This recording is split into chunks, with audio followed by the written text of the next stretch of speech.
বাংলাদেশে women's forum ইউকের উদ্যোগে নববর্ষ উদযাপন করা হয়েছে বার্মিংহামে। এতে কমিউনিটির নেতৃস্থানীয় ব্যক্তিরা উপস্থিত ছিলেন। বিস্তারিত জানাচ্ছেন আমাদের সহকর্মী মোহাম্মদ আতিকুর রহমান।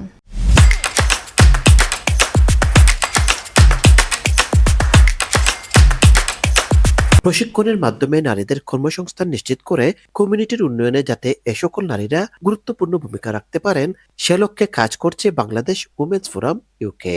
শুধু তাই নয়, দেশের শিল্প সংস্কৃতি দেশে বেড়ে ওঠা নবপ্রজন্মের মাঝে ছড়িয়ে দিতে চায় এ সংগঠন। গত রোববার বার্মিংহামে সংগঠনের নববর্ষ উদযাপন উপলক্ষে আয়োজিত এক অনুষ্ঠানে বক্তারা একথা বলেছেন। সংগঠনের চেয়ারপারসন রওশন ফয়েজ চৌধুরীর সভাপতিত্বে ও নাবিল চৌধুরীর সঞ্চালনায় শুরুতে স্বাগত বক্তব্য রাখেন সংগঠনের ট্রেজারার হাফিজা সিদ্দিক। অনুষ্ঠানে অতিথি হিসেবে উপস্থিত ছিলেন বার্মিংহামে নিযুক্ত বাংলাদেশের সহকারী হাইকমিশনের chief councillor Hamida Khatun, British parliament সদস্য barrister Ayub Khan, Jasper Carrott OBE, deputy lieutenant Shakayat Hossain. এ সময় অন্যান্যের মাঝে বক্তব্য রাখেন Kamrul Hasan Chunu, Foyzur Rahman Chowdhury MBE, doctor M A Khaliq, Golam Mustafa Chowdhury, Farukul Hossain সহ আরো অনেকে। ওমেন্স ফোরামের পক্ষ থেকে জানাচ্ছি আন্তরিক শুভেচ্ছা নববর্ষের।